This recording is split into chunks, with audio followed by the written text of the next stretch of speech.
Hi guys, welcome to today's session. Thank you all for your responses on yesterday.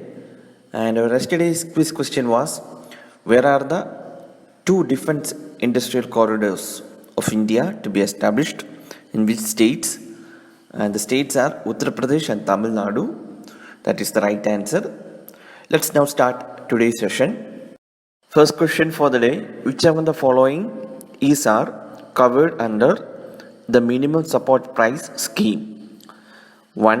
Dehusked coconut, 2. Sugarcane, 3. Bajra, and 4. Maize. Select the correct answer using the codes given below. Option A 1 and 2 only, option B 2, 3 and 4 only, option C 3 and 4 only, and option D 1, 2, 3 and 4. Guys, the correct answer here is option D 1, 2, 3 and 4. All of the above comes under minimum support scheme.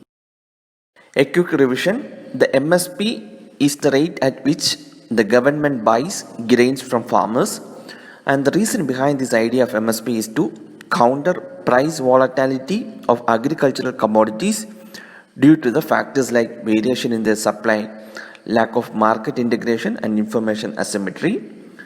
And the MSP is fixed on the recommendations of Commission for Agricultural Cost and Prices, CACP, and several factors are taken into consideration for fixing MSP, which includes demand and supply, cost of production, price trends in market, both domestic and international, intercrop price parity, terms of trade between agriculture and non-agriculture, a minimum 50% as margin over cost of production, and likely implications of MSP on consumers of that product.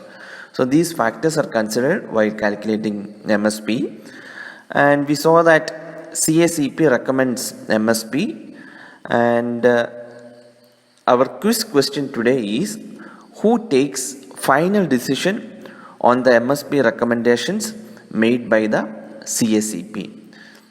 So who takes final decision on MSP recommendations made by the Commission for Agricultural Cost and Prices, CACP? Please post your answers in the comment section. Coming back to discussion, the Food Corporation of India, FCI, is the nodal central agency of Government of India, along with other state agencies, undertakes procurement of crops, and government announces minimum support price for 22 mandated crops and fair and remunerative price for sugarcane.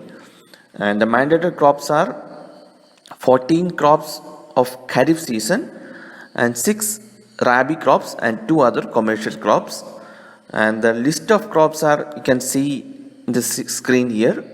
Please go through it. And that is about MSP. We'll now move to second question. Second question is, event bot recently seen in the news is option A humanoid robot, option B a malware, option C chatbot of PMO, option D a medicine. Guys, the correct answer here is event bot is a malware, so it is option B. Event bot is a mobile banking Trojan and an information stealer that works on Android's inbuilt accessibility features to steal user data from financial applications. It reads user SMS messages and intercept SMS messages, allowing malware to bypass two-factor authentication. And this event bot Trojan has over 200 different financial applications under its target, including banking applications, mobile money transfer services, cryptocurrency wallets, or financial applications based in US and European region. They are under its target. And a Trojan horse or Trojan is a type of malicious code or software that looks legitimate but can take control over your computer.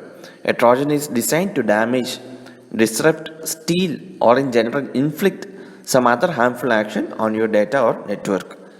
And malware is an umbrella term used to refer variety of forms of hostile or such intrusive software, including ransomwares, computer viruses, worms, Trojan horses, spyware, adware, scareware, etc. There is a detailed article on our ClearIAS website regarding malware. I'll post the link of that article in the description below. You may please go through it. So, malware is any program or file that is harmful to a computer user, and the term refers to software that is deployed with malicious intent. So that is it. Moving to the last question for the day. Last question is, with reference to non-convertible debentures, consider the following statements. Statement 1, debentures which can be converted into shares and can be converted into equities are called non-convertible debentures or NCDs. Statement 2, lenders are usually given a higher rate of return for non-convertible debentures compared to convertible debentures.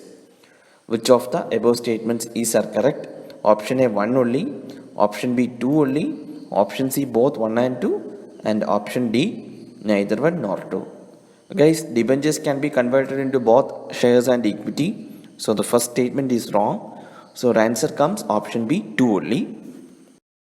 Guys, overall the principle behind bonds and debentures are same. They both offer fixed interest rate plus principal repaid at the specified date. And the difference is that bond is issued by union government, state government and PSUs, whereas debentures are issued by mainly companies. And another difference is different rates of stamp duty applied on each of them. And the third difference is interest rate offered by debenture is usually higher than government bonds, because government more likely to repay, therefore no need to seduce customers with higher interest rate. That's why debentures is usually offering higher interest rate than government bonds. And based on the convertibility, the debentures are of two types. One is convertible debentures, which means they can be converted into shares or equity of the company on the expiry of a set date. Second one is non-convertible debentures, which means they cannot be converted into shares or equity. So when debenture is converted into shares, it means debt holder becomes an equity holder. But by and large, from the investor's point of view, debt is safer than equity. Why? Because the advantage of debt is that, suppose that I have complete ownership and control over the company. I am accountable to nobody, which means I don't have to share my profit with anyone. I get to eat the whole cake.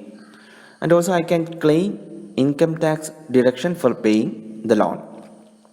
Another advantage is that it requires less paperwork and time to borrow from a bank or friend than via share market, because share market borrowing includes SEBI permission, board of directors permission, etc. Many hurdles to pass to get a loan. So from investors' point of view, that are the advantages of debt. Negatives of debt is that even if I don't make profit, I have to pay the interest rate, because basically this is a loan, just like home loan or car loan. Whether you earn or not, you have to pay the EMI.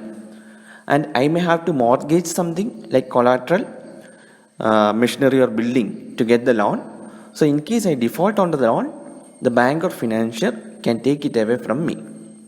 And the advantages of equity is that if the company make loss, I don't have to share any money with the shareholder, just like Kingfisher.